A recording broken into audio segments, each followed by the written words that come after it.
والخوارج الذين وصفهم النبي صلى الله عليه وسلم بذلك أخبر عليه الصلاة والسلام أنه لو أدركهم قال لو أدركتهم لأقتلنهم قتل عاد. Donc le prophète il a dit concernant les kharijites que s'il atteindrait leur temps et leur époque, il les combattrait et les tuerait comme et les anéantisserait comme ont anéanti le peuple de Had, le peuple de Houd. قال ولتكف يدك عما لا يحل لك من مال أو جسد أو دم. نعم وهذا المحرمات كما ذكرنا. Donc là هنا انتقل هنا إلى الجارحة الأخرى. Il est passé à l'autre membre qui peut être touché par les péchés. وهما اليدان, c'est les mains. Donc il dit ولتكف يدك عما لا يحل لك, que ta main il faut que tu empêches ta main à ce qu'elle touche quelque chose qui lui est interdit. Na'am min malin aw jasadin aw dam, que ce soit de l'argent illicite, aw jasadin, ou alors un corps, na'am, dans le cas des désirs charnels par exemple qui sont illicites. وكذلك لو كان ب كمثلا كمس يد المرأة الأجنبية, comme le fait de toucher la main et de serrer la main d'une femme qui est étrangère. أو كذلك قد يكون بالضرب والأذى في الجسد, ça peut aussi être le fait de frapper ou de atteindre quelqu'un en mal concernant son corps. أو دم, ou alors concernant le sang, وهو بالقتل أو الجرح, dans le fait de blesser quelqu'un, نعم, ou de le tuer, والعياذ بالله. ولا تسعى بقدميك فيما لا يحل لك. Donc هذه الجارحة الأخرى, القدمان, concernant les deux pieds, c'est l'autre membre qui est touché par les péchés. Donc n'utilise pas tes pieds, et n'utilise pas tes pieds lorsque tu vas marcher vers quelque chose qui t'est interdit. ولا تباشر بفرجك أو بشيء من جسدك ما لا يحل لك. نعم وانتقل إلى الجارحة الأخرى وهو الفرج. Donc il passe à l'autre membre qui est le farj, donc le sexe, parties intimes. Avec les parties intimes ou quelque chose de ton corps, n'approche pas quelque chose, ne touche pas quelque chose qui n'était pas interdit, qui n'était pas autorisé. قال الله سبحانه والذين هم لفروجهم حافظون إلى قوله فأولئك هم العادون. Donc le verset où Allah subhanahu wa ta'ala interdit aux croyants, a cité que les croyants, parmi leurs attributs, parmi leurs caractéristiques, c'est qu'ils préservent leur sexe et leurs parties intimes, leur chasteté. وَالَّذِينَ هُمْ لِفُرُوجِهِمْ حَافِظُونَ إِلَّا عَلَى أَزْوَاجِهِمْ أَوْ مَا مَلَكَتْ أَيْمَانُهُم. Donc ils les préservent sauf avec leurs épouses ou leurs esclaves. أَوْ مَا مَلَكَتْ أَيْمَانُهُم فَإِنَّهُمْ غَيْرُ مَلُومِينَ. Dans ce cas, ils ne sont pas blâmés. فَمَنِ ابْتَغَى وَرَاءَ ذَلِكَ. Mais celui qui recherche en dehors de cela, فَأُولَئِكَ هُمُ الْعَادُونَ أي الْمُعْتَدُونَ. Ce sont eux, certes alors, les transgresseurs, ceux qui dépassent les limites. قال وحرم الله سبحانه الفواحش ما ظهر منها وما بطن. Donc Allah subhanahu wa ta'ala interdit le fawahish, والفواحش جمع فاحشة. نعم وهو كل فعل أو قول حرام, وخاصة ما يتعلق بالفرج والأمور الجنسية, concernant les choses sexuelles qui ont un rapport avec ces choses-là, tout ce qui est interdit, نعم, que ce soit dans les paroles ou que ce soit dans les actes. Mais ce qui est voulu ici par l'auteur, c'est les actes. فالفواحش ما ظهر منها وما بطن كما جاء في القرآن, comme c'est venu dans le Coran. Donc ce qui est apparent et ce qui est caché. Donc ce qui est caché, وهو الزنا في البيوت, نعم, donc c'est la fornication, والعياذ بالله, dans les maisons de manière cachée. وما ظهر كما جاء في التفسير ذوات الرايات, ce sont les prostituées, والعياذ بالله. وأن يقرب النساء في دم حيضهن أو نفاسهن. نعم, parmi les choses من الأمور المحرمة فيما يتعلق بالفرج هو جماع الزوجة في أثناء الحيض, في مدة الحيض أو النفاس, سواء سال الدم أو لم يسيل, سواء كان الدم يسيل أم لا. Donc le fait d'avoir des rapports avec son épouse pendant la durée des menstrues, des règles, ou alors la durée des lochis, le sang de l'accouchement, que le sang coule à ce moment-là ou pas. هذا مما حرم الله وهو من ورسوله وهو من الكبائر, partie des grands péchés. وحرم من النساء ما تقدم ذكرنا إياه. نعم, Allah subhanahu wa ta'ala a interdit des femmes ce qui a été cité précédemment, c'est-à-dire les femmes interdites au mariage. وهما هن القريبات, c'est les femmes proches, كما قال الله عز وجل نعم وهما الأمهات حرمت عليكم أمهاتكم وبناتكم وأخواتكم وعماتكم وبناتكم وعماتكم وخالاتكم وبنات الأخ وبنات الأخت وأمهات نسائكم إلى آخر الآية. Donc on a sept femmes de sang. Donc c'est la mère, la fille, la sœur, la tante paternelle, la tante maternelle, la nièce du côté la fille du frère, et l'autre nièce, la fille de la sœur.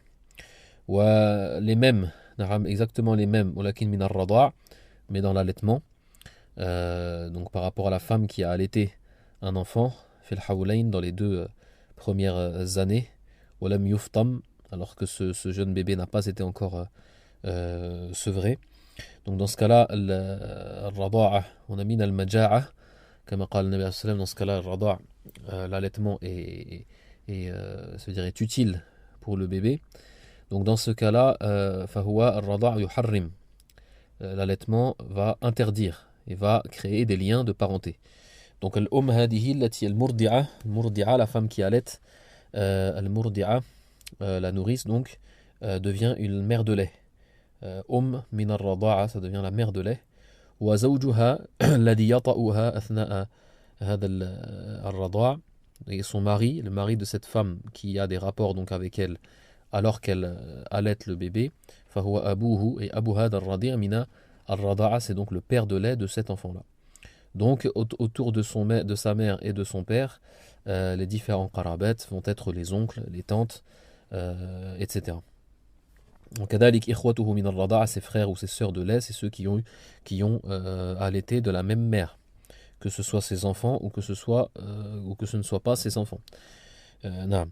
وكذلك من المحرمات من النساء بسبب السهر, concernant les cas de mariage. Dans le cas de mariage aussi, il y a 4 femmes qui sont interdites. وهن أم الزوجة, donc la mère de la femme. وبنت الزوجة الربيبة إن دخل بالأم, et la fille de l'épouse, qu'on appelle الربيبة, bishar, dans la condition qu'il ait consommé le mariage avec la mère. Donc zawja wa bintu zawja, na'am, wa zawjatul ab, donc l'épouse du père, wa zawjatul ibn, na'am, et l'épouse du fils. Donc donc tout ça, on va parler de belle-mère ou alors de belle-fille. Na'am. قال وأمر بأكل الطيب. نعم. الآن انتقل المؤلف رحمه الله إلى الجارحة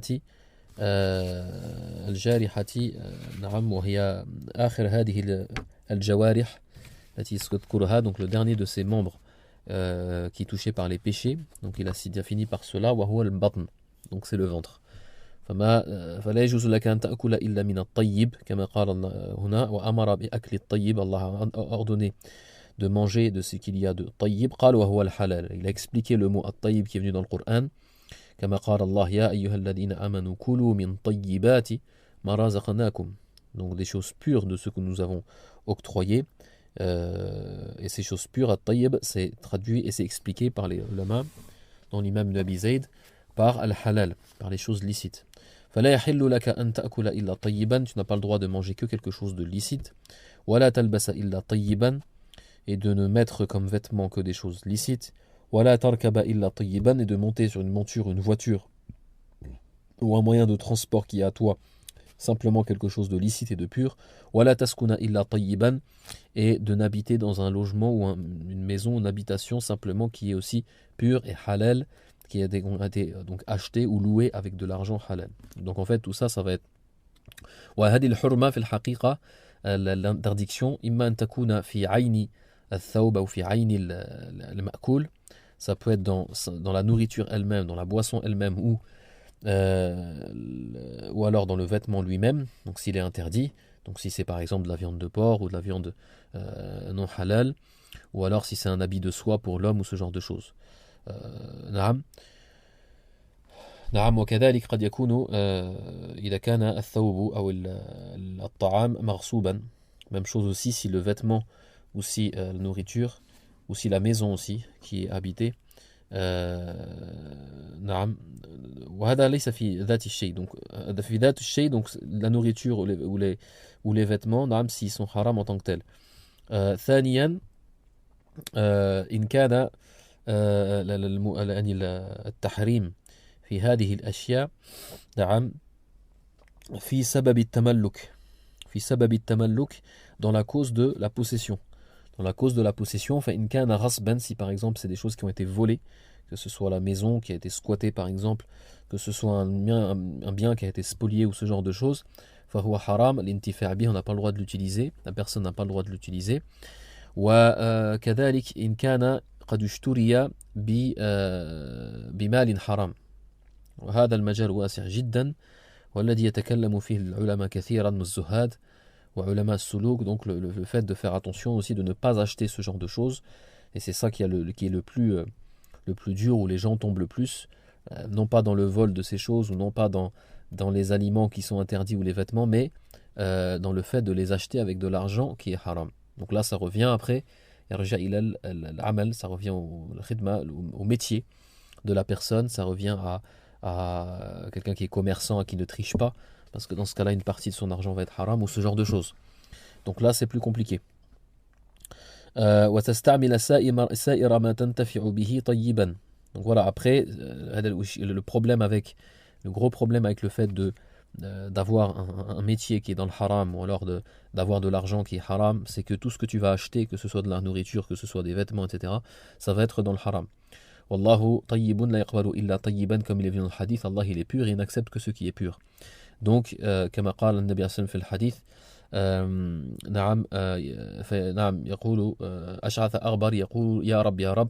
Donc quelqu'un qui il cite, il décrit quelqu'un qui fait des du'a, des invocations, يا رب, نعم, ثم يقول ومطعمه حرام ومشربه حرام وملبسه حرام وقد غذي بالحرام فأنى يستجاب له, يعني كيف يستجاب لهذا, نعم. Donc il fait des invocations dans une circonstance où normalement l'invocation est exaucée, c'est en voyage. Ash'ath Arbar, il est ébouriffé, poussiéreux, il dit au Seigneur, mais comme le professeur l'a dit, là, sa nourriture est illicite, ses vêtements sont illicites, sa boisson sont illicites. Comment alors il peut être exaucé? Donc après, malheureusement, les adorations ne sont pas acceptées par Allah subhanahu wa ta'ala. Wa hadhihi al-musiba. Donc ça c'est lorsque tu as acheté ces choses-là dans le haram al-mahd, vraiment dans l'interdit total.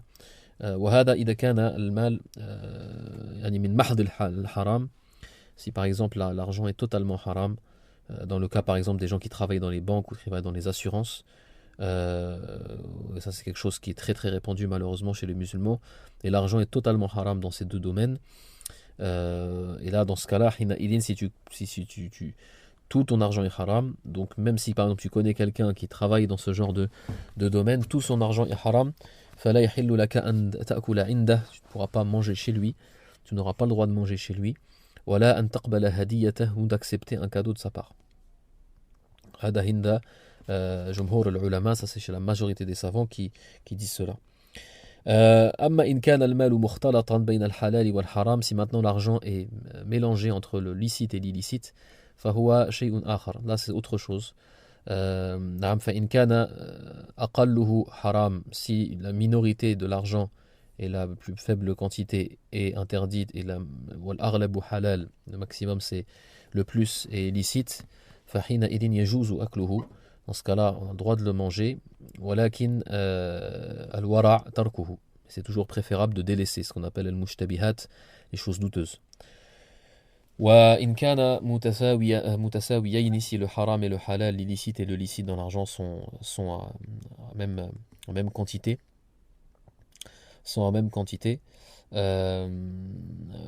فهو أشد من الأول. نعم. وإن كان الحرام أغلب, si maintenant l'illicite est plus que le licite, فبعض العلماء يرى التحريم, donc certains savants ils disent que c'est interdit, كالإمام الغزالي رحمه الله. وبعضهم لا يقول بالتحريم ما دام أن الحرام ليس محضا, et certains ils disent que c'est pas interdit tant que le haram n'est pas total. ولكن الورع ترك هذا إن أراد الإنسان أن يتقبل الله عمله وعبادته Et maintenant, bien sûr, si quelqu'un veut qu'Allah Azza wa Jalla accepte ses adorations, il faut se délaisser ce haram de toutes les manières possibles. قال ومن وراء ذلك مشتبهات.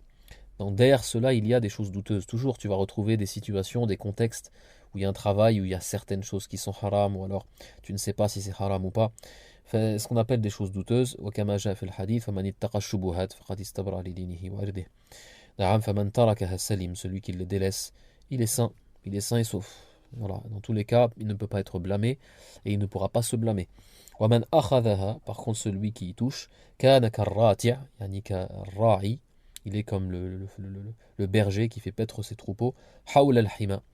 حول الحمى, autour du terrain protégé du roi par exemple ou du gouverneur. يوشك أن يقع فيه. C'est très possible que donc ces troupeaux, ces boutons vont aller paître dans le terrain protégé et donc il va tomber dans l'interdit. S'il s'approche de l'interdit. Celui qui s'approche des choses douteuses et qui prend les choses douteuses, il s'approche systématiquement de l'interdit et il rentrera un jour ou l'autre dans l'interdit. وحرم الله سبحانه أكل المال بالباطل. Donc Allah subhanahu wa ta'ala a interdit de manger l'argent, on dit manger, c'est pas le fait de manger, de toucher à l'argent bil batil, c'est-à-dire toutes les choses qui sont dans le faux et dont tu n'as pas le droit. كما جاء في الحديث الصحيح النبي صلى الله عليه وسلم قال لا يحل مال امرئ مسلم إلا عن طيب نفس منه. لا يحل مال امرئ مسلم إلا عن طيب نفس منه. C'est-à-dire que l'argent, il dit l'argent et le bien d'un individu musulman n'est pas autorisé pour quelqu'un d'autre, pour autrui. إلا بطيب نفس إلا عن طيب نفس منه, si ce n'est avec sa totale satisfaction et son total accord. Donc tu ne peux pas لا يجوز لك أن تستعمل شيئا من مال المسلم إلا عن طيب نفس منه وعن رضا. ولذلك من هذا الحديث وغيره اشترط العلماء شرط الرضا في البيع. Donc c'est de ce hadith et d'autres et avant tout le verset يا أيها الذين آمنوا لا تأكلوا أموالكم بينكم بالباطل إلا أن تكون تجارة عن تراض منكم. Donc ça c'est le verset. إلا أن تكون تجارة عن تراض منكم. Donc il faut qu'il y ait un accord commun de l'acheteur et du vendeur. Donc les savants ont conditionné dans la licéité de la transaction et du commerce, une des conditions les plus importantes, rida, donc la satisfaction des deux. Donc tu n'as pas le droit donc d'utiliser le bien d'autrui ou la nourriture d'autrui, de manger la nourriture d'autrui sans simplement avec son accord. نعم إلا في يعني الشيء الذي كالعارية أو يعني الشيء الذي لا تذهب عينه, sauf dans quelque chose par exemple qui ne part pas, qui n'est pas consommable, qui n'est pas périssable, comme une monture, une voiture ou un outil ou ce genre de choses. فإن غلب على ظنك أن هذا الرجل يعني يجوز لك استعماله فحينئذ يجوز لك استعماله ولو لم تأذنه وتستأذنه. Donc si tu es sûr ou quasiment sûr que la personne veut bien te la prêter et qu'il n'est pas là, qu'il est absent, tu peux l'utiliser même en son absence dans ce genre de cas. كما فعل النبي صلى الله عليه وسلم بفرس أبي طلحة, lorsqu'il est monté sur le cheval de Abu Talha, il ne lui a pas donné sa permission parce que c'était pressé et qu'il avait entendu des cris effrayants à Médine. قال ومن الباطل الغصب, et parmi les choses, c'est-à-dire parmi le faux et le haram, l'interdit concernant l'argent, al-ghasb. Donc al-ghasb هو أخذ المهر عفوا أخذ المال قهرا.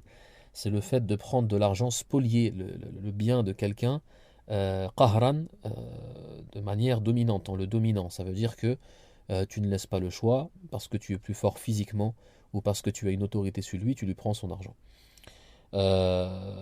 نعم فليست سرقة, c'est pas comme le vol. Donc là c'est le ghasb.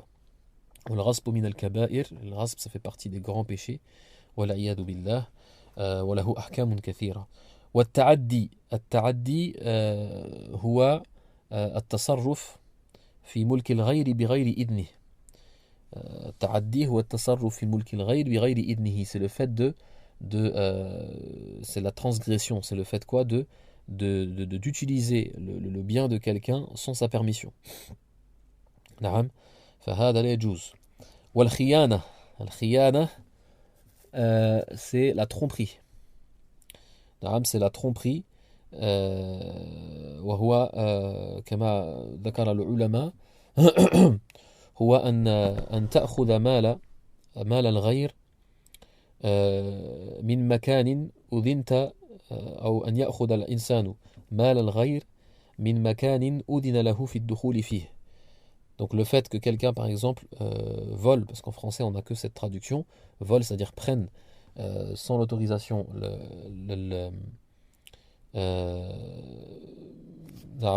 sans autorisation. Alors je reviens sur ta'addi, afwan, concernant le ta'addi, on a dit c'est le fait d'utiliser le bien de quelqu'un sans sa permission, يعني تصرف في ملك الغير بغير إذنه بلا يعني بلا إذهاب عين هذا المال. C'est-à-dire que sans يعني cette tasarruf, c'est le fait d'utiliser le bien de quelqu'un sans le prendre totalement. يعني بغير نية التملك. نعم هكذا بغير نية التملك. التصرف في ملك الغير بغير نية التملك, c'est le fait d'utiliser le bien de quelqu'un, d'autrui, sans avoir l'intention de s'accaparer ce bien-là, simplement de l'utiliser. Amal khiyana, on revient sur le khiyana, donc là, le fait de tromper et le fait de trahir. Les ulama, ils ont dit c'est le fait de prendre le bien d'autrui d'un endroit où tu as eu l'autorisation de rentrer. Donc là, par exemple, c'est le fait de voler, en fait. C'est le fait de voler, mais d'un endroit où tu as eu l'autorisation de rentrer. Par exemple, mathalan, quelqu'un qui va, je ne sais pas, par exemple au sport, dans le club de sport, dans la salle de sport, il a eu l'autorisation de rentrer dans cet endroit et il vole. Là, dans ce cas-là, on n'appelle pas ça une sariqa. On n'appelle pas ça, c'est-à-dire il va voler quelque chose. Alors, c'est pas le fait de prendre quelque chose dans la poche d'une veste, non. Là, ça va rentrer dans sariqa, dans le vol. C'est par exemple le fait de prendre la veste, de prendre une veste qui est accrochée. C'est pas quelque chose qui est caché, donc quelque chose d'apparent dans cet endroit public où il a eu l'autorisation de rentrer. Il le prend. Donc on ne parle pas de vol dans le sens shar'an, religieusement parlant, c'est un vocabulaire important. On ne parle pas de sariqa, c'est-à-dire que dans la sharia islamia, dans ce genre de cas, la tuqta'u al-yad, la main n'est pas coupée. Wa innama tuqta'u al-yad إذا كانت سرقة فقط, c'est un vol. والسرقة لها أحكام يعني خاصة. السرقة, ça a dans la sharia, ça a une définition précise et des conditions précises. وهو أخذ النصاب من حرز أخذ النصاب من حرز مثله. نعم أخذ النصاب من حرز مثله. نعم خفية. Donc c'est le fait de prendre une valeur précise, qui est précise dans le sharia, donc ça on va voir on verra dans le chapitre correspondant. Min hirzi mislihi, ça veut dire de l'endroit où la chose a été cachée, et qui est normalement un endroit pour cacher cet objet.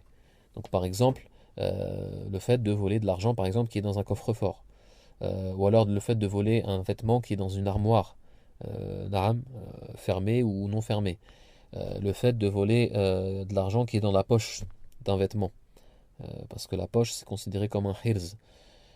Donc tout ça, c'est ce qu'on appelle le sariqa. Donc la personne lorsqu'elle va sortir ce bien de l'endroit d'où il était caché, ce qu'on appelle le hirz, à partir du moment qu'il le sort et que cet objet-là, ce bien-là, a une valeur correspondante, donc au rubu' dinar, le quart d'un dinar, ou thalat darahim, ou 3 dirhams, ou plus, dans ce cas-là, tuqta'u yaduh, donc sa main doit être coupée. Donc le sariqa, c'est quelque chose de précis. Hatta ma yusamma bil ihtilas. L'ihtilas, c'est le fait de voler de manière de ruser, de voler de manière cachée. Par exemple, quelqu'un qui t'attire l'attention et le deuxième, il te prend quelque chose des mains. Par exemple, on ne parle pas ça de sariqa, on appelle l'ihtilas. Ou alors, par exemple, tu avais ton téléphone par exemple sur la table et quelqu'un te le prend rapidement, il court. Donc ça, on appelle ça ou alors il te le prend discrètement et il part. Et toi tu l'as pas remarqué, donc ça on appelle ça l'ihtilaz ou laysat sariqa. D'accord, donc c'est autre chose. نعم والخيانة قد تكون كذلك نعم بأخذ المال من مكان عام أذنت في الدخول فيه. نعم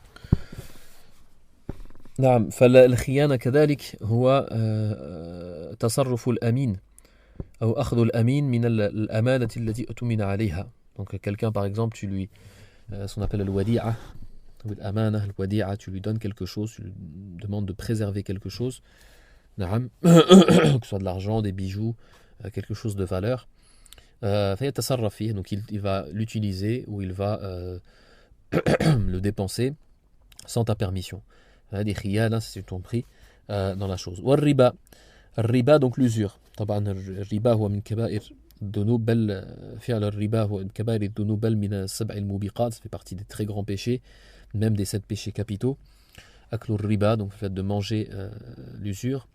والربا نعم سواء كان ربا فضل أو ربا نسيئة, que ce soit riba al-fadl, c'est-à-dire le fait par exemple de donner 10 euros pour reprendre 12, l'âme de dire par exemple je te prête 10 euros à condition que tu me rendes 12 euros mathalan, ou 1000 à condition que tu me rendes 1200 ou 1500. Ou riba al-nasi'a, riba al-nasi'a c'est l'usure bit-ta'khir, avec le retard. Et donc ça, hada yaqa'u kathiran, ça tombe très souvent, wa huwa al-aslu fi riba, et c'est la base dans le riba. Comme il est fallait yunafi riba al-fadl, donc les deux sont interdits. Donc le retard, c'est par exemple عندنا في المذهب par exemple quelqu'un qui va, et ça arrive très souvent, quelqu'un qui fait de la monnaie mais qui va retarder, il lui donne un billet de 10 euros, l'autre il doit lui donner de la monnaie de 10 euros, donc là il n'y a pas de différence, 10 euros, mais avec la monnaie, et il lui dit je te la donne demain. Ou alors une autre image qui est assez cachée, c'est lorsque tu vas au magasin, tu vas payer par exemple un produit qui est à 15 euros, tu lui donnes 20, il te dit j'ai pas la monnaie, je te le rends plus tard. Donc ça aussi, ça rentre dans le riba nasi'a, al-haram. وَلَعَنَ اللَّهُ آكِلَ الرِّبَا وَمُوكِلَهُ وَكَاتِبَهُ وَشَاهِدَيْهِ. لَعَنَ اللَّهُ آكِلَ الرِّبَا وَمُوكِلَهُ وَكَاتِبَهُ وَشَاهِدَيْهِ وقال في رواية هم سواء, أي هم سواء في الإثم. Donc dans le hadith, il a dit qu'Allah Azza wa Jalla a maudit, donc maudit celui qui mange les usures, celui qui se fait manger l'usure, parce qu'ils se sont mis d'accord. Wa katibahu, celui qui écrit le contrat entre les deux. Wa shahidayhi, les deux témoins aussi. Tous sont maudits en arabe dans le din. Donc ça prouve que c'est un grand péché. Et dans une des versions du hadith, hum sawa, il a dit ils sont semblables, c'est-à-dire dans le péché. قال والسحت, السحت هو المال الحرام, c'est l'argent interdit de manière générale.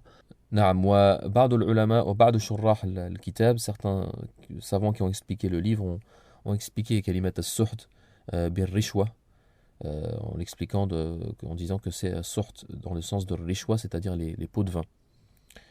والكل حرام. والسحت والقمار, القمار ou القمار وهو الميسر, c'est ce qu'Allah Azza wa Jalla a nommé al-maysir dans le Coran, c'est-à-dire les jeux de hasard. Donc les jeux de hasard, bien sûr, c'est haram. وكل ما يدخل في قاعدة الميسر, tout ce qui rentre dans la règle des jeux de hasard, parce que c'est pas simplement les jeux. وهذه القاعدة هي أن يكون بين شخصين, يكون هو عقد بين شخصين أو شركتين في كل حالة أو كل سنة أو كل شهر أو كل عقد فيه رابح وخاسر ولا ندري من هو. Donc c'est quoi la règle de l'maysir? C'est qu'il y ait à chaque fois deux personnes ou deux sociétés, ou une personne et une société qui font un contrat, et ils font un contrat, et par rapport à ce contrat, donc ou alors tous les mois, ou alors toutes les années, ou alors à chaque contrat, ou à chaque achat, il va y avoir un perdant et un gagnant, mais on ne sait jamais c'est qui va gagner, qui c'est qui va perdre. Et on ne peut pas savoir. Donc comme les jeux de hasard, ou alors même chose aussi concernant tout le système des assurances. Donc tout le système des assurances, c'est basé sur ça. Tu payes une assurance, que ce soit une assurance santé, que ce soit une assurance mutuelle, ou alors une assurance de voiture, parce que la personne est obligée de faire par rapport à la loi. Mais sinon, c'est haram. Pourquoi? Parce que tu vas payer par exemple 50 euros par mois, 40 euros par mois, 10 euros par mois. S'il se passe quelque chose, ils te remboursent, donc là tu es gagnant, ils sont perdants. Mais s'il ne se passe rien, tu es perdant, ils sont gagnants. Mais on ne sait pas en réalité, et ça fait partie du rêve, de la science du l'invisible. Est-ce qu'il va se passer quelque chose dans la maison, dans la voiture? فهم يأكلون الحرام بالباطل يأكلون أموال الناس فهم أكلة أموال الناس بالباطل يعني على صفة التامة. Donc c'est vraiment, les assurances, c'est vraiment des organismes qui mangent et qui volent l'argent des gens. Parce qu'eux, ils jouent justement sur ça, parce qu'ils savent très bien qu'il va avoir moins d'accidents ou de sinistres que ça. Il ne va pas en avoir beaucoup, donc ils jouent sur ce hasard qui est le fait qu'en fait ils vont gagner beaucoup plus que ce qu'ils vont perdre. Donc généralement, voilà, tu vas payer une assurance pendant 20 ans, tu as peut-être une fois eu un sinistre de 1000 euros, mais sinon en fait tu dois payer 10 000 euros ou 20 000 euros. Voilà, والغرر الغرر والجهالة c'est l'ignorance, c'est-à-dire le fait de faire une transaction alors qu'il y a une ignorance dans cette transaction. Alors vous allez me dire, naam, dans toute transaction il y a d'ignorance, c'est vrai. ولذلك لم يمنع الغرر اليسير لحاجة. C'est pour ça que s'il y a une faible ignorance dans le besoin, c'est autorisé, ce n'est pas interdit. وإنما الغرر الفاحش الكثير هو الذي يمنع. Ce qui est interdit, c'est lorsqu'il y a beaucoup d'ignorance, كما ذكر العلماء مثلا كبيع السمك في الماء, comme quelqu'un qui vend des poissons alors qu'ils sont encore dans la mer, نعم, ou ce genre d'exemple. ولذلك اشترط العلماء في البيوع في البيع العلم بالثمن والمثمن. Ça fait partie des conditions de la transaction auprès des savants. C'est la connaissance du prix et la connaissance du prix et de la marchandise à vente. La marchandise qui est vendue. Donc il faut absolument que les deux parties soient au courant de ce qu'ils achètent et sachent où est-ce qu'ils vont. Dans le contrat, ils savent exactement qu'est-ce qu'ils vont perdre et qu'est-ce qu'ils vont gagner. Afwan. والغش هو إظهار غير ما هو في الواقع, c'est le fait de laisser apparaître quelque chose qui n'est pas réel, c'est-à-dire par exemple un commerçant, un fruitier par exemple, qui va vendre des fruits, qui va mettre les beaux fruits sur l'extérieur et qui va laisser les fruits moins beaux ou moins bons à l'intérieur, et alors quand il donne au client, il lui donne les fruits qui sont à l'intérieur. Donc ça fait partie de riche. Ou le fait de mélanger de l'eau, le lait avec de l'eau, ce genre de choses. C'est là aussi la tromperie, le fait de tromper. هذه الكلمة فيها خلاف في تفسيرها, une divergence sur l'explication de ce mot. قيل السرقة وقيل غير ذلك. وبعضهم قال الخلابة هي الخديعة, c'est-à-dire ça revient au sens de la tromperie. وحرم الله سبحانه وتعالى الآن يدخل في المحرمات من المطعومات والمشروبات, donc les choses interdites في عينها, donc en tant que telles, parmi les aliments ou les boissons. وقد سبق الكلام على هذا كذلك في باب الأطعمة والأضحية, donc le chapitre de la nourriture, on en a déjà parlé, donc il va rajouter certaines choses et il va être une manière de réviser un peu tout ça. قال وحرم الله سبحانه أكل الميتة والدم ولحم الخنزير. Alors il faut savoir que Allah subhanahu wa ta'ala il interdit donc le fait de manger la bête morte, والدم et le sang, ولحم الخنزير et la chair de porc et de cochon. وهذا الذي جاء في الآية, فقال الله عز وجل قل لا أجد فيما أوحي إلي محرما على طاعم يطعمه إلا أن يكون ميتة أو دما مسفوحا أو لحم خنزير. Donc ça c'est trois choses qui ont été citées. Et la quatrième qui a été citée dans l'autre verset, وما أهل لغير الله به, et ce qu'il y a été la bête sur lequel qui a été égorgé, qui a été sacrifié, mais non pas sur le nom d'Allah.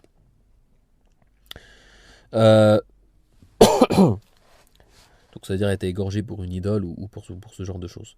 Donc ces quatre choses ont été interdites par Allah subhanahu wa ta'ala. Le fait de manger la bête morte, والميتة شرعا واصطلاحا هي الحيوان الذي مات حتف أنفه, أو يقال الحيوان الذي مات بغير ذكاة شرعية. Donc c'est l'animal qui est mort tout seul en fait, voilà, qui n'a pas été égorgé et qui n'a pas été sacrifié du sacrifice et du rituel sacrifice musulman. والدم donc le sang لكن جاء في الآية ذكر السفح دما مسفوحا أي كثيرا, il faut que ce soit beaucoup de sang.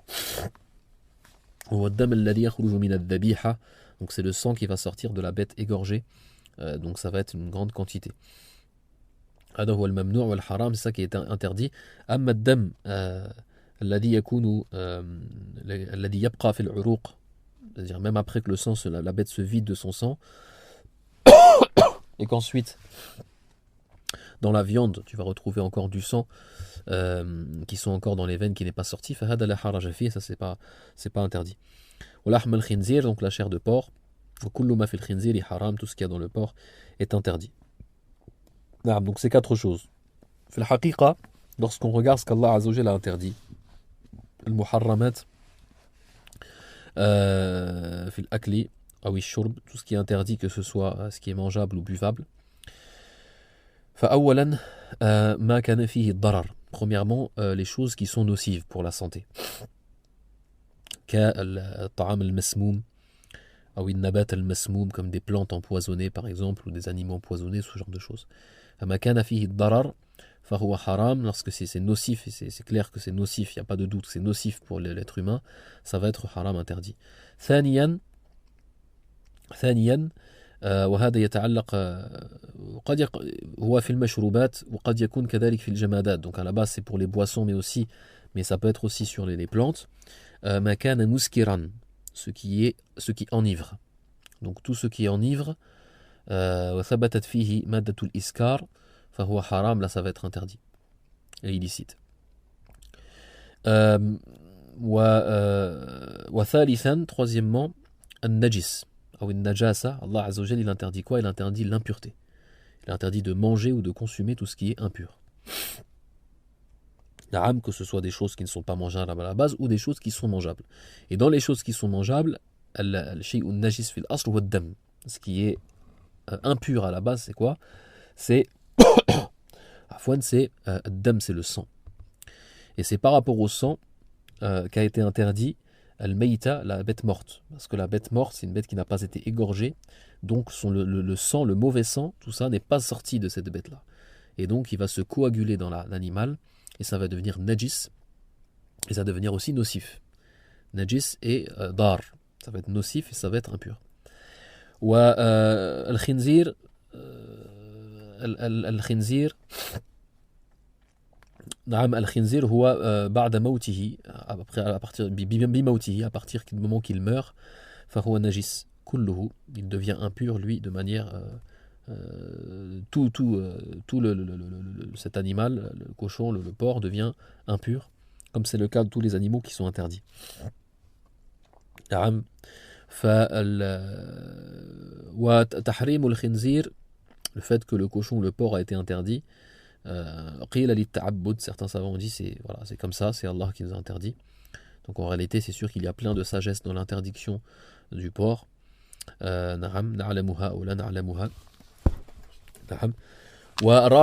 Quatrièmement, c'est la chose, donc la bête qui a été égorgée pour autre qu'Allah Azza wa Jal, c'est parce qu'il y a donc du shirk et de l'association dans ce fial. Donc c'est pour cela qu'Allah Azza wa Jal, c'est ces choses-là qu'Allah Azza wa Jal il a interdit. فيما يتعلق بالمسكرات, concernant les choses qui enivrent, ça on va en parler après Inch'Allah. نعم وما يتعلق بالحيوانات, concernant les animaux, ذكرنا, on a cité dans le chapitre donc de l'at'ima, des nourritures, نعم, que ça fait partie des chapitres où il y a le plus de divergence entre les ulama, les قلة النصوص, par rapport au fait qu'il y a peu de textes, وكثرة يعني الأجناس الحيوانات, et il y a beaucoup d'espèces animales. ففي الخلاف الكثير الكبير, وفي المذهب الذي لا خلاف فيه هو الخنزير, le seul animal où il n'y a aucune divergence bien sûr بالإجماع, c'est le porc qui est interdit. والحمار الأهلي, concernant l'âne domestique aussi, il y a très peu de divergence. خلاف شاذ وخلاف نعم قليل جدا, très peu de divergence sur le fait que c'est interdit. وألحق المالكية في المذهب, لحقنا عفوا الحصان, نعم الخيل والبغل, donc les chevaux et les mulets et les mules, donc c'est haram dans le madhab. À savoir que le cheval, il y a une grande divergence. Certains ils disent, donc dans le madhab maliki c'est haram, dans d'autres c'est makruh, c'est déconseillé, dans d'autres c'est même halal, licite. وفيما يتعلق وغير ذلك أما الكلب ففيه خلاف بين الكراهة والحرمة. Concernant le chien, il a une divergence que c'est déconseillé ou haram. نعم وكذلك القرد, même chose pour le singe aussi, est-ce que c'est simplement déconseillé ou alors il est haram. وطبعا الإنسان, bien sûr l'homme qui est haram. وغير ذلك, le reste des animaux فهو إما مكروه وإما حلال, c'est ou alors déconseillé ou alors licite. السباع, les fauves, et pas aussi qui rentre aussi dans cela, c'est le chat. القط نعم وغير ذلك, donc les fauves, منها الضباع, donc les hyènes, والذئاب, les loups, et ce genre d'animaux c'est makruh, c'est déconseillé dans le madhab, alors que dans le madhab hanbalite par exemple c'est interdit. وسيذكر العلماء بعد ذلك. كذلك الحيوان الممسوخ, on va parler, c'est le حيوان الممسوخ, c'est l'animal dont son espèce a déjà été utilisée pour transformer certains hommes par Allah Azza wa Jal, comme le singe, le porc, ce genre de choses. Donc ces animaux-là, fahiya makruha, dans le madhab, ils sont déconseillés à la consommation, qu'elle file, comme l'éléphant, ou al fa'ra, la souris, ou ce genre d'animal. قال وما ذبح لغير الله أهل لغير الله وما ذبح لغير الله وما أعان على موته ترد من جبل أو وقذة بعصا وغيرها والمنخنقة بحبل أو غيره نعم وما أعان على موته, ça veut dire que la bête a été touchée par exemple dans la chasse, sauf que ensuite elle est tombée donc d'un versant d'une montagne, ou alors elle a été frappée par un bâton ou par une grosse pierre, ou alors elle a été étranglée par une corde ou autre. Donc là on ne sait pas pourquoi elle est morte. Fatahrum, elle est donc interdite. Illa an yutarra ila dhalika kal mayta, sauf qu'il est obligé de le manger dans le cas le cas où il va mourir de faim, comme on avait expliqué. وذلك إذا صارت بذلك إلى حال لا حياة بعده فلا ذكاة فيها. نعم إذا أنفذت المقاتل على المشهور, comme on a dit dans la vie le plus suivi, si un animal est arrivé au degré qu'on sait qu'il ne va pas continuer à vivre, parce qu'il est par rapport à ce qu'il a eu, il a été touché et atteint. Donc dans le cas où les points vitaux ont été touchés, on avait cité les points vitaux. Donc dans ce cas-là, dans le mashhour du madhab, ça sert à rien de l'égorger. Donc les points vitaux. Si les points vitaux n'ont pas été touchés, donc dans le cas d'une maladie, une grande maladie, ce genre de choses, on sait que l'animal va mourir. Donc le madhab, on peut encore l'égorger. ولا بأس للمضطر أن يأكل الميتة ويشبع ويتزود, ça on avait déjà parlé. Celui qui est dans l'obligation de manger pour ne pas mourir de faim, il peut manger de la bête morte. S'il trouve du porc et de la bête morte, il mange la bête morte plutôt que le porc, et il a le droit de se rassasier et de prendre avec lui. فإن استغنى عنها طرحها, s'il n'a plus besoin, il peut donc dans ce cas-là il la jette. ولا بأس بالانتفاع بجلدها إذا دبغ. نعم الميتة, concernant la bête morte, on en a parlé aussi. نعم, qu'on a le droit d'utiliser sa peau si elle a été tannée. وتستعمل كما قلنا في الماء واليابسات, on l'utilise donc on peut l'utiliser pour s'habiller, à condition de ne pas faire salat avec, comme le cuir, etc. نعم ولكن والإشكال أنه في الأصل لا يجوز شراؤه. Par contre, il ne faut pas confondre, c'est qu'à la base, c'est pas autorisé de l'acheter. Parmi les conditions de l'bay'a, c'est tahara, c'est la pureté de ce qu'on achète. Or, le cuir qui vient de pays qui ne sont pas musulmans, c'est-à-dire c'est de la peau de bête morte, qui n'est pas sacrifiée, va être donc najis, impur, et le fait de l'étaner autorise à fouan l'isti'mal, le fait de l'utiliser, mais ça ne la rend pas pure. Donc le fait de l'acheter, ce n'est pas autorisé à la base. Certains savants dans le madhab, ils ont été plus souples dans le fait d'acheter parce que la personne est dans le besoin, plutôt que le fait de le vendre. Concernant les aliments ou les boissons, tu as le droit de mettre dans ce genre de pot qui a été tanné, tu as le droit de mettre simplement de l'eau ou des grains ou des choses dures. Ne pas mettre de l'huile, ne pas mettre d'autres boissons que l'eau, comme on avait expliqué. Voilà, yusalla alayhi wala yuba', comme on expliquait, ni on fait la prière avec, ni on le vend. ولا بأس بالصلاة على جلود السباع إذا ذكيت وبيعها. Naam aussi, il est autorisé donc dans le madhab d'utiliser et même d'utiliser même pour la prière, parce que ça va devenir donc tahir, ça va devenir donc pur, et aussi de les vendre, les peaux de fauves, si elles ont été égorgées. Ça veut dire si les fauves ont été égorgés dans le but d'utiliser leur peau. Dans ce cas-là, on peut utiliser leur peau pour faire la prière ou même de les vendre. Donc dans ce cas-là, la peau devient tahira. Pourquoi? Parce que les fauves, à la base, ils sont makrouh, ils sont déconseillés à la consommation, pas haram. D'accord? Donc un animal qui est haram, par contre, ça ne sert à rien de l'égorger. Donc même si on égorge un porc ou un âne domestique ou un cheval, on ne pourra pas le manger dans tous les cas. نعم. وينتفع بصوف الميتة. Alors, oui, naam, alors la peau qui était tannée, donc on peut l'utiliser comme on expliquait, même une bête morte, illa al-khinzir. Dans le madhab, c'est l'exception, c'est la peau de porc. La peau de porc, même si elle est tannée, on ne peut pas l'utiliser. وينتفع بصوف الميتة وشعرها وما ينزع منها في الحياة. Naam, on peut utiliser aussi, concernant la bête morte, la laine. La laine, وكذلك الشعر, et aussi les poils. وما ينزع منها في الحياة, c'est-à-dire, comme on a cité la qaïda, tout ce qu'on peut enlever. Et toutes les choses que si on les retirait de l'animal alors qu'il est encore en vie, ça ne lui ferait pas mal. Donc comme les poils, comme la laine ou ce genre de choses. Alors que si tu veux enlever les griffes ou tu veux enlever les sabots, tu veux enlever les cornes, là ça lui fait mal. Donc là c'est haram. C'est-à-dire qu'après la mort, tu ne peux pas. Ces choses-là sont nejisa. Par contre, le reste, tout ce qui ne le fait pas mal alors qu'il est en vie, après la mort, s'il est mort de manière illicite, tu peux le retirer, tu peux l'utiliser donc comme les poils et comme la laine. Voilà, même des poils de porc, dans le madhab.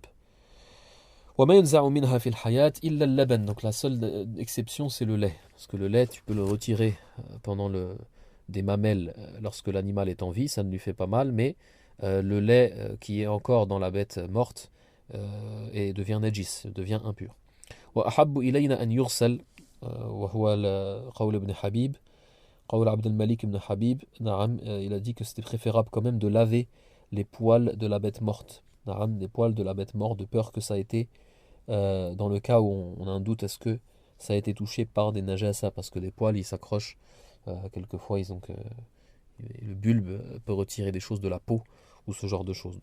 ولا ينتفع بريشها ولا بقرنها donc les cornes les plumes. Alors les plumes, quand il dit les plumes ici, c'est qasabatur rish, c'est-à-dire le tube qu'il y a au centre. Ça par contre c'est comme les os, tu ne peux pas l'utiliser. Ce que tu peux utiliser c'est zarabur rish, c'est-à-dire les poils qui sont sur la plume. Ça par contre c'est comme les poils. ولا بقرنها ولا أضلافها وأنيابها. Donc par contre les cornes, les sabots, l'aniab, les dents, tout ça tu ne peux pas les utiliser et c'est haram, c'est najis, c'est impur. وكره الانتفاع بأنياب الفيل, et le nas dans le Mudawwana c'est concernant les défenses de l'éléphant, c'est quelque chose qui est déconseillé, déconseillé de l'utiliser فيما يتعلق بأنياب الفيل concernant les défenses de l'éléphant.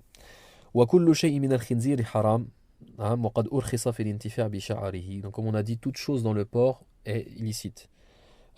Simplement été autorisé donc les poils. وحرم الله سبحانه شرب الخمر خليلها وكثيرها. نعم. Donc là il passe maintenant à ce qui est interdit donc parmi les boissons. وهو ما أسكر, comme on a expliqué, c'est ce qui enivre.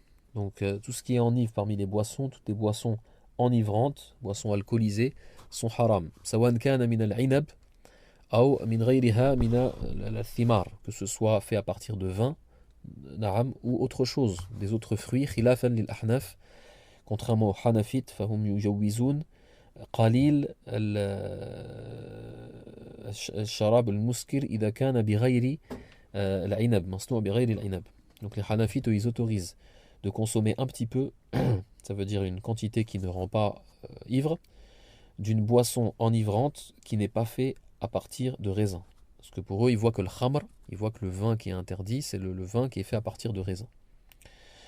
Donc la petite quantité d'autre chose pour eux n'est pas interdite. Et chez la majorité des savants, ce qu'ils appellent nabid au tamr, donc fait à partir de date ou pas, dans ce cas-là ils autorisent si c'est une petite quantité. وعندنا وعند الجمهور, et chez la majorité des savants c'est haram quel que soit le fruit avec lequel il a été fait. والدليل على هذا أن في عهد النبي صلى الله عليه وسلم كانوا يشربون فضيخ التمر à l'époque du prophète alayhi salatu wassalam, et c'était la boisson des Arabes. Les Arabes ils n'avaient pas beaucoup de raisins, ils avaient surtout des dattes.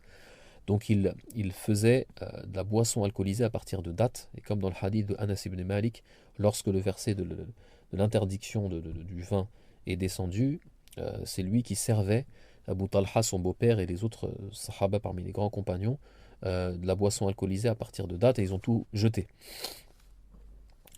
Donc al-khamr huwa ma khamara al-aql wa ghayyabahu, c'est tout ce qui cache l'aql, la raison. D'accord? Tout ce qui cache la raison, et c'est pour ça que le mot dans l'arabe, il est avec le kha, le mim et le ra. Donc ces trois lettres, ce radical-là montre le fait de cacher wa minhu khimarul mar'a. Parmi ça aussi le mot khimar pour la femme qui va cacher ses cheveux, sa tête et son cou. فحرم الله سبحانه وتعالى شرب الخمر قليلها وكثيرها. Donc Allah Azza wa Jalla a interdit l'alcool, les boissons alcoolisées enivrantes, que ce soit une petite quantité ou une grande quantité. ولو كما قال بعض العلماء ولو رأس إبرة على اللسان, même si quelqu'un il mettrait la quantité de ce qu'il prend avec une aiguille sur sa langue, ce serait haram et il serait fouetté dans la sharia. Normalement il doit être fouetté de 80 coups de fouet. Sharia islamia, dans la législation islamique, même si c'est de petite quantité. وشراب العرب يومئذ فضيخ التمر, et donc la boisson des Arabes à cette époque, à l'époque du prophète c'était la boisson alcoolisée à partir de dattes. Donc il nous dit ça pour répondre aux Hanafites. وبين الرسول عليه الصلاة والسلام أن كل ما أسكر كثيره من الأشربة فقليله حرام. Là aussi c'est pour répondre aux savants Hanafites qui dit que, comme il est venu dans le hadith, أن النبي صلى الله عليه وسلم قال ما أسكر كثيره فقليله حرام. Il a dit ceux parmi les boissons, ceux qui enivrent en grande quantité est interdit en petite quantité. وكل ما خامر العقل فأسكره من كل شراب فهو خمر. Donc comme on a dit. Concernant concernant les plantes ou d'autres substances solides. فاختلف العلماء في حرمتها أو كراهتها. Les savants ils ont une divergence concernant si c'est des choses qui enivrent, est-ce que c'est haram ou c'est makruh ou déconseillé. يعني بعض العلماء يقول أن ولو كانت مسكرة فليست فيه لذة في استعمالها ولا طرب. Donc par rapport au fait de la définition du khamr, le ulama il dit c'est quelque chose que lorsque tu le consommes, il y a un plaisir. Ça veut dire donc la raison va partir en partie, et l'aql, et la personne saura plus ce qu'elle fait exactement, ce qu'elle dit, et en plus il y a un plaisir. Il y a un certain plaisir, une certaine extase et dans le fait de le consommer. C'est pour ça que ce qui est interdit, c'est l'alcool, ce qu'on appelle l'alcool alimentaire. Contrairement à l'alcool chimique, que s'il était consommé, la personne pourrait mourir. Donc c'est nocif, s'il était consommé de manière pure. Donc il faut qu'il y ait un certain plaisir dans le fait de le boire. Concernant les autres choses, comme le hashish ou les herbes ou ce genre de choses, فهو في الحقيقة راجع كما بعض العلماء يقولون يعني يرجع إلى هذا القيد، ويعني مذهب بعض العلماء وهو الأسلم والأحوط نعم والذي ينبغي. En réalité c'est la fatwa de certains savants et c'est ce qui est sûrement plus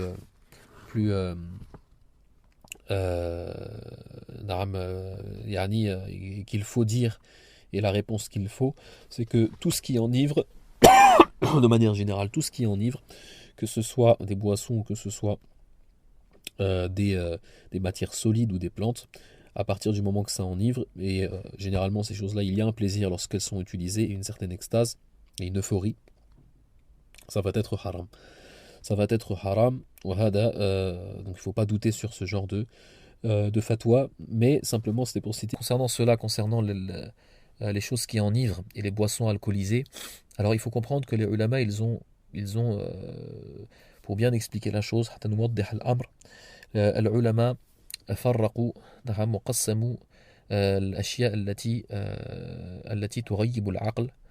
Donc ils ont catégorisé les choses qui couvrent la raison et donc qui enivrent. فبعض الأشياء ما تسمى بالمسكرات. Donc il y a certaines choses qu'on appelle المسكرات وهي, donc c'est ce qu'on appelle les boissons alcoolisées. وهي الأشياء التي تغيب العقل. نعم التي تغيب العقل ولا تغيب الحواس. تغيب العقل ولا تغيب الحواس وفيه نشوة وطرب. فيه نشوة وطرب. Donc ces trois choses-là, trois conditions pour que ça fasse partie des muskirat, c'est-à-dire des choses qui enivrent dans le sens des boissons alcoolisées. Wahia, donc c'est quoi le muskirat, les choses qui enivrent et donc qui ont été muharrama, donc dans le Coran et dans la sunna du prophète sallam, qui sont donc interdites comme le vin, etc. Naam, c'est les choses, donc c'est les choses qui vont donc couvrir la raison, par contre qui ne couvrent pas les sens. Donc la personne continue à voir, continue à entendre, continue à avoir le toucher, le goût, etc. Mais ça recouvre donc une partie de la raison, ça recouvre la raison. Wa fihi nashwatun wa tarab, il y a dans cela, dans le fait de consommer cette chose, il y a une certaine extase et une euphorie. Il a une certaine euphorie et un plaisir à consommer ces choses. Donc ça donne du plaisir et ça peut donner aussi kadalik qad yu'ti shay'an min al-shaja'a wal quwwa, ça peut donner de la force et du courage et de la bravoure dans le cas des combats à l'époque. Les Arabes par exemple ils buvaient, ou même en dehors des Arabes ils buvaient justement pour pouvoir combattre l'ennemi et être fort dans le combat. هذا متسمى بالمسكرات كالخمر, donc comme le vin et ce genre de choses. ثانيا ما يسمى وهذا هو الذي حرم الله ورسوله, c'est ça ce qui est interdit بإجماع العلماء, par consensus des savants. وثانيا ما يسمى بالمرقدات. المرقد c'est quelque chose qui entre guillemets fait dormir, ça c'est littéralement. قال العلماء هو الذي يغيب الحواس والعقل. Donc là cette fois-ci c'est le muraqidat, c'est des choses qui font totalement dormir entre guillemets, c'est-à-dire c'est des choses qui vont endormir la personne et qui vont recouvrir sa raison et ses sens. Donc c'est comme quelqu'un qui est endormi et tu peux pas le réveiller, ou comme quelqu'un qui est dans le coma. Il n'a plus ces sens-là, il ne voit plus, il n'entend plus, etc. فهذا نوع آخر. Donc ça c'est autre chose. Ça ne rentre pas dans le muskirat et ça n'a pas exactement les mêmes jugements. Donc par exemple, quel benj, on peut en faire entrer dedans l'anesthésie par exemple, ce genre de choses. Donc alors taban ça va être autorisé, dans le cas de la médecine, l'ilaj, et dans le cas de nécessité, parce qu'à la base bien sûr le fait de faire partir sa conscience, son esprit, sa raison et ses sens, c'est pas quelque chose qui est autorisé, parce que ça va faire partir des prières, des salawats, etc. et tout. Donc, mais ça va être autorisé dans des cas exceptionnels, comme dans le cas de chirurgie ou ce genre de choses. ثالثا, la troisième catégorie, كما يقول العلماء وذكر ذلك القرافي في الفروق, l'imam al-Qarafi a cité ça dans كتابه الفروق, où il a séparé entre pas mal de choses, il a donné pas mal de règles. وغيره من العلماء, ce n'est pas le seul à avoir fait ça. ثالثا, la troisième catégorie, وهي التي تشتبه مع المسكرات. Donc c'est cette catégorie qui est un peu où il y a pas mal de litiges autour de ça et de ressemblance avec le muskirat, avec la première catégorie qui est la catégorie visée sur l'interdiction. C'est ce qu'on appelle المفسدات. المفسدات فالمفسدات هي مثل المسكرات في أنها تغيب العقل ولا تغيب الحواس. Donc المفسدات, c'est des choses qui, comme le muskirat, comme les choses le muskirat, comme le vin, etc., ou l'alcool, sont des choses qui vont recouvrir la raison, ou faire cacher la raison, mais non pas les sens. Donc ce n'est pas comme le muraqidat. ولكن ليس في استعمالها وتناولها نشوة وفرح. Ça veut dire qu'il n'y wala tarab, ça veut dire qu'il n'y a pas par contre d'euphorie et d'extase dans le fait de les consommer. وقد يعطي الإنسان الذي يستعملها ويتناولها عكس الخمر وعكس المسكرات, contrairement au vin, etc., qui va lui donner du courage et de la bravoure. قد يعطي له خمولا وضعفا بل قد يجعله يبكي نعم ويجعله يحزن ويجعله حزينا. Donc c'est l'inverse, c'est pas que c'est l'inverse, mais ça peut le rendre triste et ne va pas lui donner de la force et de la bravoure, mais va lui donner au contraire de la paresse et de la faiblesse. Et par rapport à ça, fi hada al-qism, donc dans cette catégorie, il n'y a pas donc d'euphorie, bien sûr, il n'y a pas d'euphorie et de plaisir que de l'en consommer. Donc, اختلف العلماء مثلا في الحشيشة concernant par exemple le hashish, وهذه النباتات concernant ces plantes-là, certaines plantes qui sont utilisées maintenant, certaines plantes qui sont utilisées comme drogue, etc. هل هي من قبيل المسكرات أو من قبيل المفسدات؟ Est-ce que ça rentre dans le muskirat ou dans le mufsidat? القرافي وغيره من العلماء كالإمام القرافي يقول هي في المسكرات, هي في المفسدات, il dit ça rentre dans le mufsidat et non pas dans le muskirat.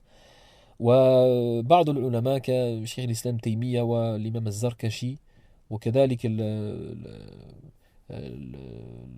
الشيخ خليل في المذهب المالكي وغيره كثير كذلك من العلماء. Donc il y a une divergence même dans le madhab de l'imam Malik, hein. Là j'ai cité des savants qui sont en dehors du madhab de l'imam Malik, mais même aussi dans le madhab de l'imam Malik il y a divergence donc sur cette parole fi qadiyat al-hashisha, concernant ces herbes là qui ressemblent à donc le hashish ou qui sont cette herbe là.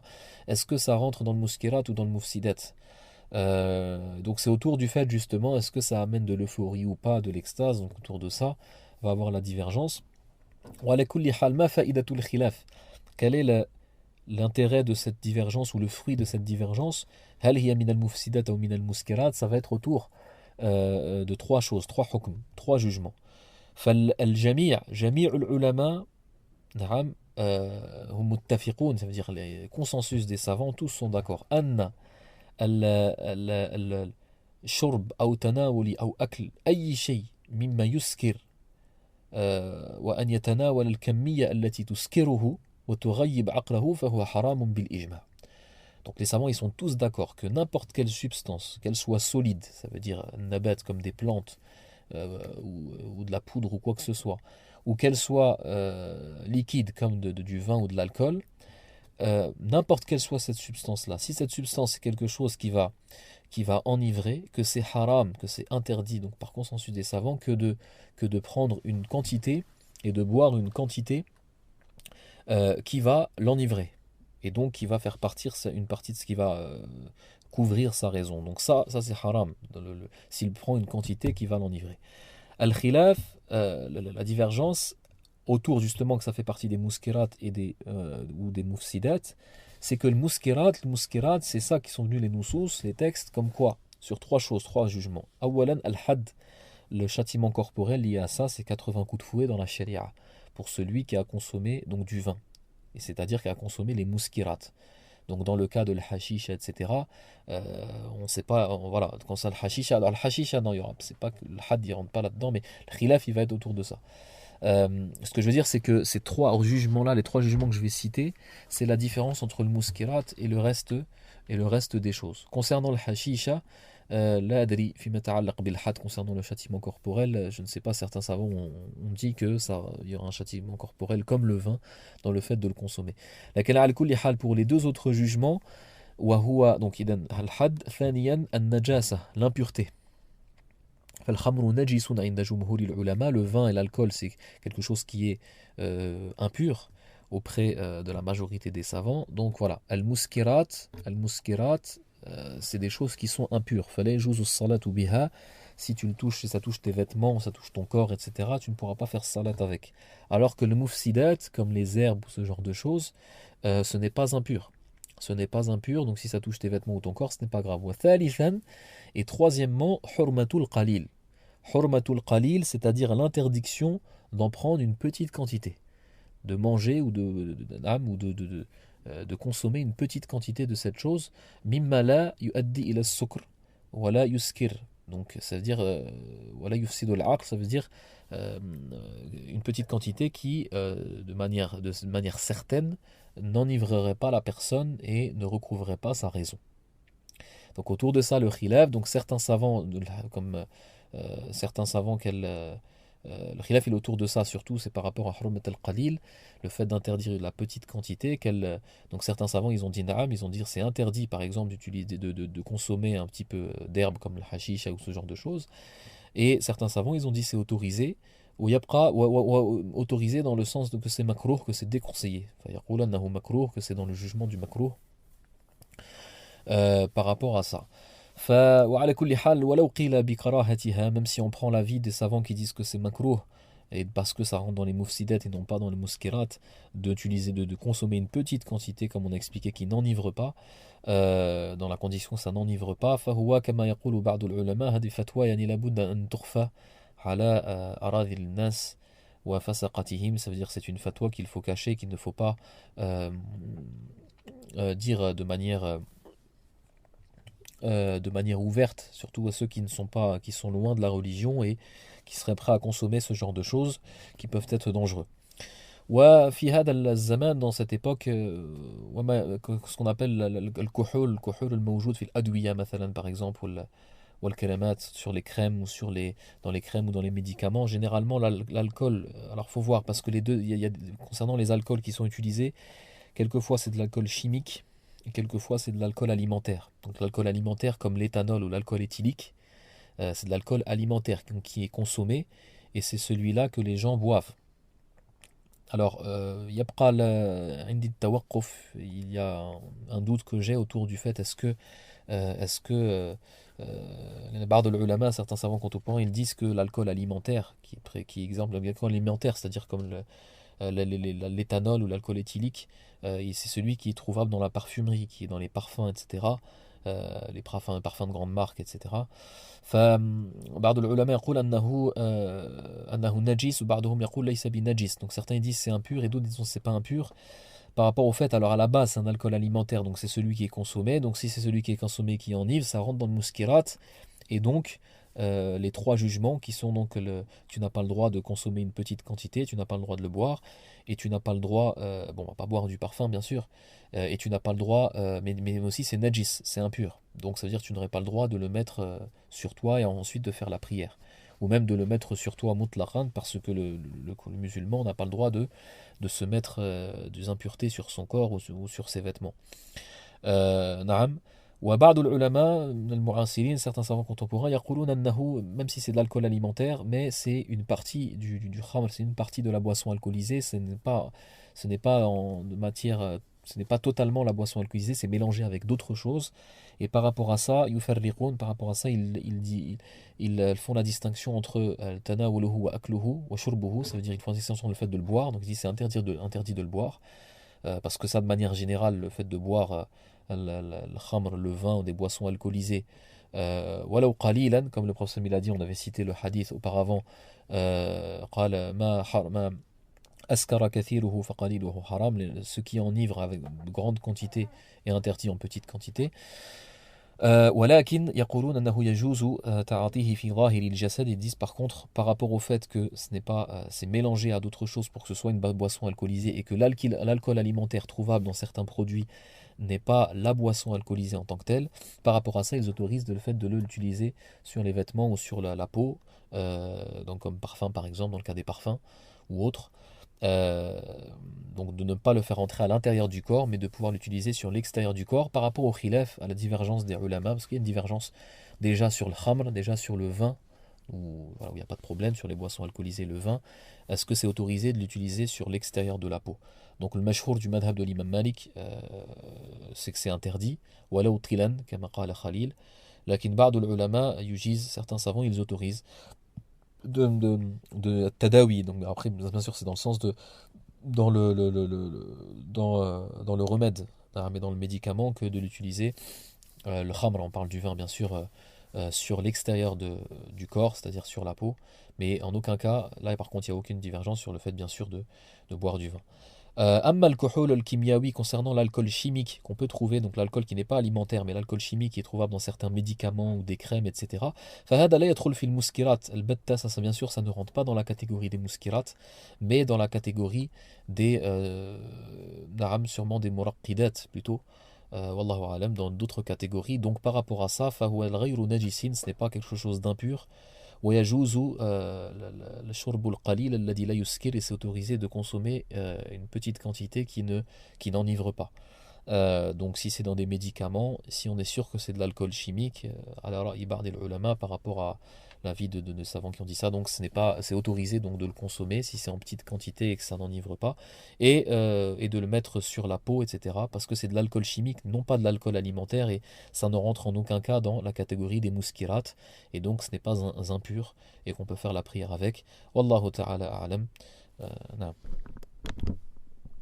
وقال الرسول صلى الله عليه وسلم إن الذي حرم شربها حرم بيعها. نعم. نعم, celui qui a interdit, donc c'est une des paroles du prophète midi, celui qui a interdit de la boire, il a interdit de la vendre. Ça c'est un hadith où un ami du prophète sallallahu alayhi wa sallam avant l'islam, avant qu'il devienne prophète, l'a vu après l'islam et lui a dit, l'a rencontré après l'islam, est allé le voir, et il a donné en cadeau au prophète sallallahu alayhi wa sallam des outres où il y avait du vin. Il ne savait pas que c'était interdit, donc le prophète sallallahu alayhi wa sallam lui a dit, Ama alimta anna Allah harramaha, ne sais-tu pas qu'Allah l'a interdit? Il a dit non.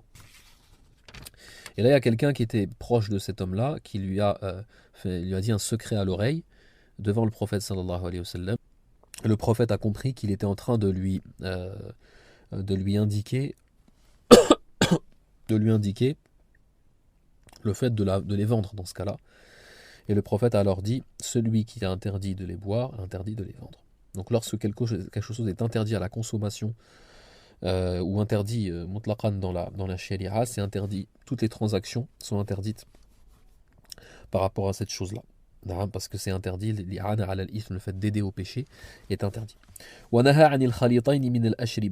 les choses déconseillées que le prophète sallam a interdit dans les hadiths authentiques, c'est le fait de mélanger deux boissons. Ils ont dit parce que le fait de mélanger deux boissons, de jus de fruits par exemple, ou ce genre de choses, si c'est laissé ensuite dans le récipient, yusri'u ilayhi al-iskar, ça veut dire que le côté enivrant va venir beaucoup plus rapidement que s'il est laissé, une seule boisson est laissée. Qu'il soit mélangé lors de la fermentation, donc ça devient du vin, ou qu'il soit mélangé après qu'ils aient fermenté chacun de leur côté pour être bu. Donc les deux sont déconseillés. Le professeur Messi l'a interdit dans les hadiths authentiques à l'intibad de faire de la fermentation, de laisser donc de la boisson de fruits par exemple dans un récipient comme ad-dubba ou al-muzaffat, c'est certains récipients qui existaient. Wal-muzaffat huwa alladhi tuliya bizaft, c'est le récipient qui a été enduit de goudron. Ils disent parce que justement ce genre de matière comme le goudron ou autre, et ce genre de récipient à l'époque du prophète sallam, c'est des récipients qui permettent facilement à la boisson de se fermenter et donc de devenir du vin et quelque chose d'alcoolisé.